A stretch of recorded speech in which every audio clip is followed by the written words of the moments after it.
And ye shall know the truth, and the truth shall make you free. John 8:32. If everybody would be turning to John chapter 13. I've been working on this all week, and I was going to be in 1 Corinthians chapter 13, and we're still going to go there. But John chapter 13, just to me, aside from all the dying on the cross stuff and the taking the beatings and all the stuff that we don't ever want to think about, this passage right here is one that truly shows Jesus' love. And it's an example that he set for us. And we'll just read it, and then we'll get into it just a little bit. But John chapter 13, starting at verse 1. Now before the feast of the Passover, when Jesus knew that his hour was come, that he should depart out of this world unto the Father, having loved his own which were in the world, he loved them unto the end. And supper being ended, the devil, having now put into the heart of Judas Iscariot, Simon's son, to betray him. I want you to think about something for just a minute here, church. Let that verse sink in.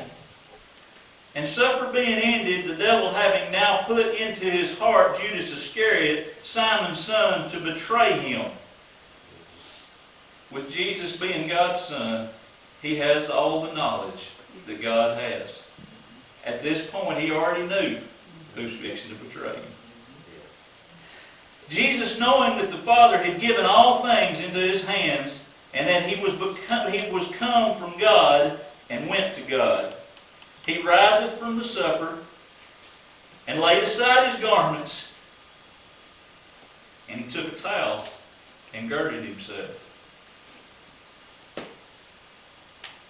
After that, he poured water into a basin and began to wash the disciples' feet and to wipe them with the towel wherewith he was girded. Then cometh he to Simon Peter, and Peter saith unto him, Lord, dost thou wash my feet? Peter always had to say something. Jesus answered and said unto him, What I do thou knowest not now, but thou shalt know hereafter. Peter saith unto him, Thou shalt never wash my feet. Jesus answered him and said, If I wash thee not, thou hast no part with me. Simon Peter saith unto him, Lord, not my feet only, but also my hands and my head. Jesus saith unto him, He that is washed needeth not have to wash his feet, but is clean every whit. And ye are clean, but not all. For he knew who should betray him. Therefore said he, Ye are not all clean. So after he had washed their feet, and had taken his garments, and he sat down again, he said unto them, Know ye what I have done to you? Ye call me Master and Lord, and you say, Well, for so I am. If I then, your Lord and Master, have washed your feet, ye also ought to wash one another's feet. For I have given you an example that you should do as I have done to you. Verily, verily, I say unto you, the servant is no greater than his Lord, neither he that is sent greater than he that sent him. If ye know these things, happy are ye if ye do them. Our Father in heaven, we thank you so much for this day. We thank you for the opportunity to be in your house today, and I feel your Spirit here this morning, Lord. I just ask you, Lord, to guide me and help me to say the things you'd have me to say to these people. In Jesus' name, amen. Like I said, gave us, and it's easy to dismiss a lot of things. It's easy to forget. It's easy to say, yeah, he died on the cross. It's easy to say. A little harder to do. Jesus knew What I want to preach about today was love. And y'all, most of y'all know chapter 13 of 1 Corinthians is the love chapter. It talks about love and what it is, and we'll get into that in a minute. Jesus knew that the devil had already given old Judas, he'd already put it in his heart to betray him, to send him to the cross. Judas took 30 pieces of silver and betrayed his Lord and Savior. Jesus knew this was happening.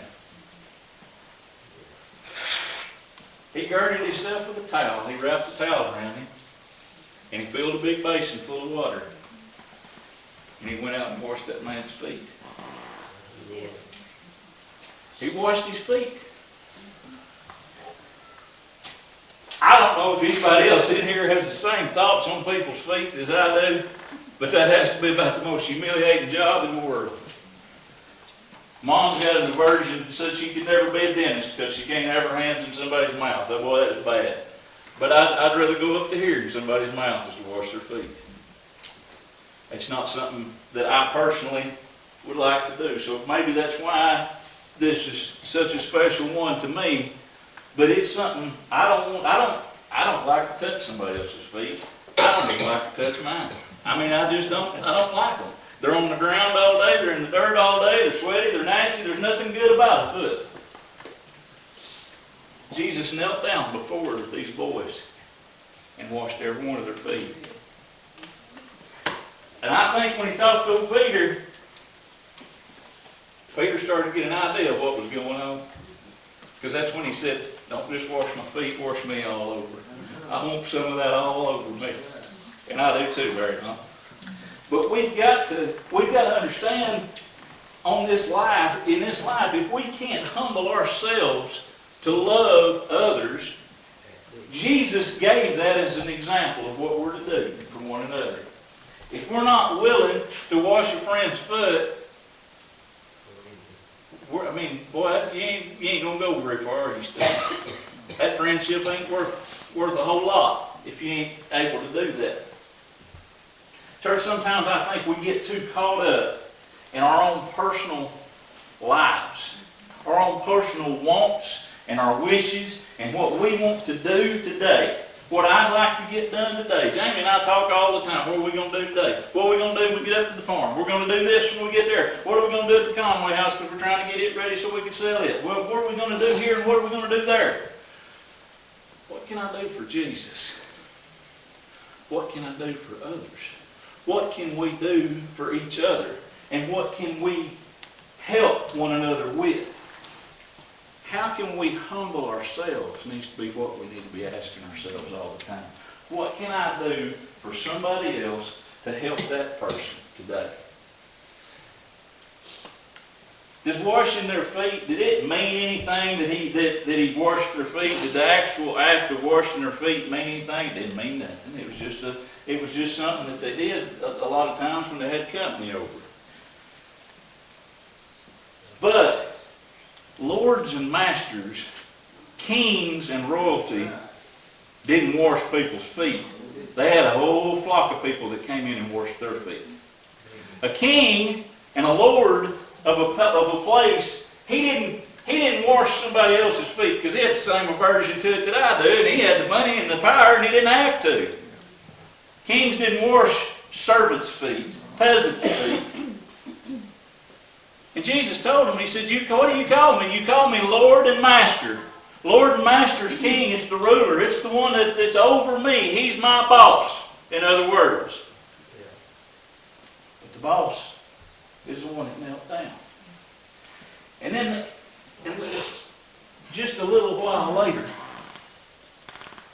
he went to a cross. After suffering all sorts of humiliation and beatings and things that are just unimaginable. The washing of the feet kind of tip of the iceberg on the humiliation thing he just went through. Amen. But there's one word that describes Christ and what he did here, and what he's showing us here. The example. That word's love. The King James Version usually calls it charity, but it's love. Love is what he showed us here. And I'd like to get over in 1 Corinthians chapter 13, and y'all can follow along in whatever translation you're in this morning, whether it be King James or whatever. I'm going to read it out of New Living because I just really like the way it reads. And I like my New Living Version always titles each chapter, and I like the title, the way they title this chapter says, Love is the Greatest. But 1 Corinthians chapter 13 starts out and it says, and I think it's 13 verses in this chapter. Yeah, 13 verses in this chapter. And it's one of the best chapters in the book. Amen. It starts out, verse 1, if I could speak all the languages of earth and of angels, but I didn't love others, I would only be noisy. I'd only be a noisy gong or a clanging cymbal. If I had the gift of prophecy, and if I understood all of God's secret plans and possessed all knowledge, and if I had such faith that I could move mountains, but didn't love others, I would be nothing. If I gave everything I have to the poor, and even sacrificed my body, I could boast about it, but if I didn't love others, I would have gained nothing. You know, when you think about giving everything to the poor and sacrificing your body to be burned at the stake, sounds like love. Sounds a lot like love. You're like, how is it possible to give everything you have to these people and not love them? It happens all the time. Things are not love. Things that you can give aren't love. Just because we give good gifts doesn't mean that's love. Love isn't necessarily giving of a gift.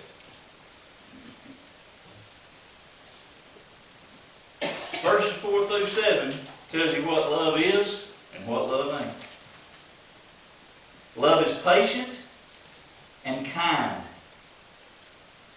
Love is not jealous or boastful or proud or rude. It does not demand its own way. It is not irritable, and it keeps no record of being wrong. It does not rejoice about injustices, but rejoices whenever the truth wins out. Love never gives up. Love never loses faith, is always hopeful, and endures through every circumstance. Prophecy and speaking in unknown languages or tongues and special knowledge will become useless, but love will last forever. Now our knowledge is partial and incomplete, and even the gift of prophecy reveals only part of the whole picture. But when the time of perfection comes, these partial things will become useless. When I was a child, I spoke and thought and reasoned as a child. But when I grew up, I put away childish things. Now we see things imperfectly, like puzzling reflections in a mirror. But then we will see everything with perfect clarity. All that I know now is partial and incomplete. But then I will know everything completely, just as God now knows me completely. There are three things that will last forever: faith, hope, and love. And the greatest of these is love. Church, Jesus Christ gave us perfect examples of love.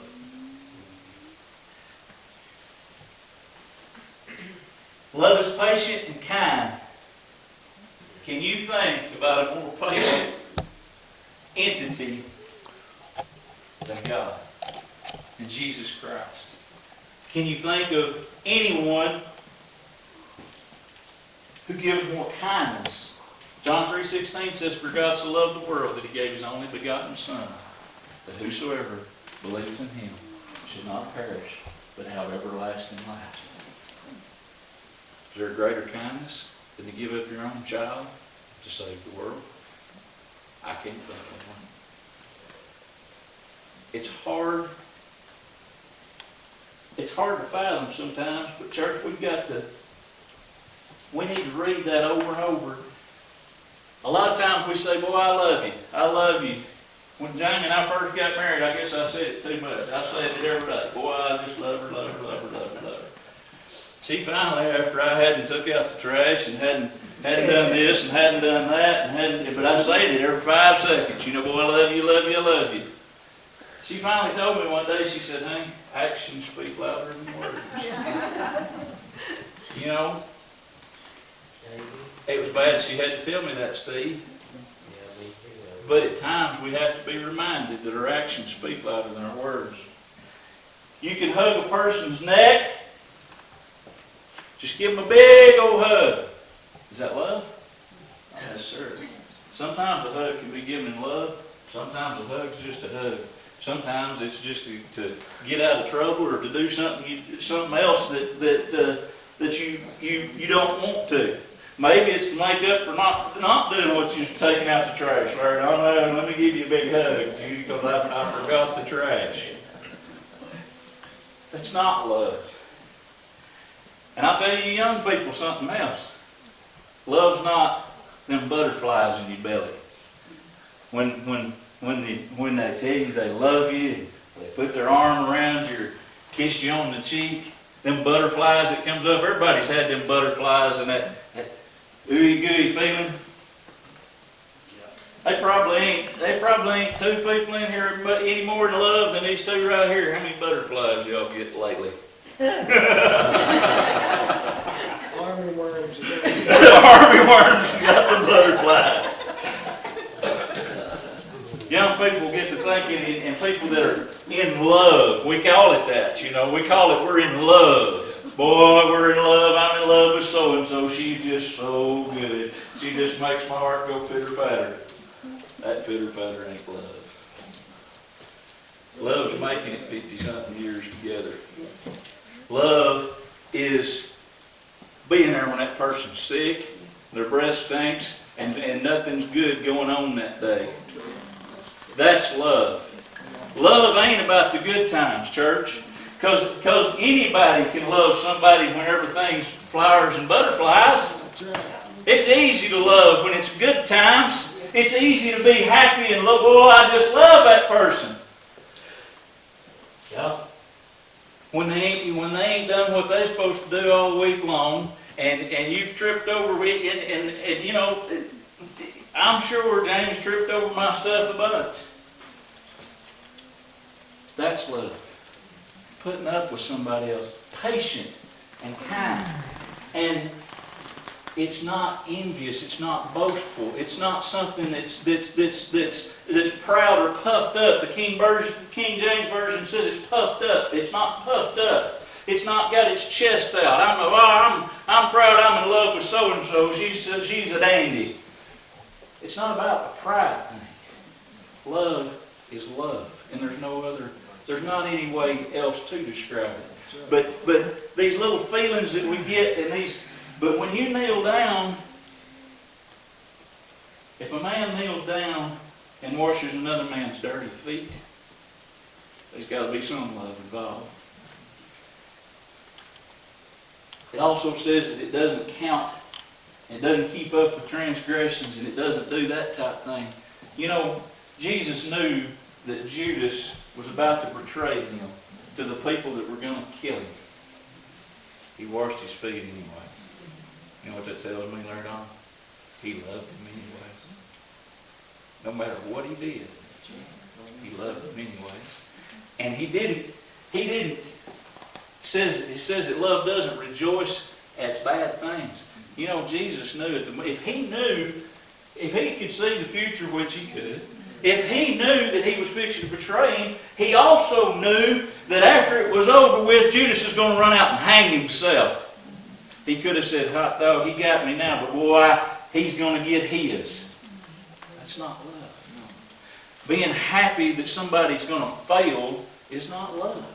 Being happy that something's not going to go right for that person today just because they did something wrong to you today. That's not love. You have no love in your heart if you're thinking those kinds of things. Love can't live with that. That's not things that love goes with. Faith, hope, and love are the only three things that's going to last forever. And the best one among them is love. Church, we can't get anywhere in life if we don't have love. And I tell you one place you'll never, ever, ever get if you don't have it in your heart. It's heaven. You cannot make heaven your home without love in your heart. It has to be there before we can make it. We have to love the Lord our God with all of our soul, might, every bit of it. And the number two is we got to love them neighbors like we love ourselves. That's another thing about love. Love's not selfish. Love is not something that we should be selfish with. It's not something... You can't be a selfish person and love at the same time. You've got to be a giving person. Jesus Christ was about to be crucified. He'd have probably had a better day if his boys had set him down, brought him some food, washed his feet, and took care of him. He was about to, save mankind for all eternity. It's a pretty big deal. But he's down there washing their feet. Church, he could have done the same thing with us all along. He's washed my feet. And it embarrasses me. And it saddens me. And it hurts me that I believe him. I ain't washed his near as much as he's washed mine, apparently. And we need to keep that in mind. And we need to try. We won't ever be able to pay for salvation. It's not something we can pay for. You can pay on the rest of your life. It's a debt you'll never pay off. But we can show with our works and our love that we at least appreciate the gift that he's given us. Praise God. That's all I got.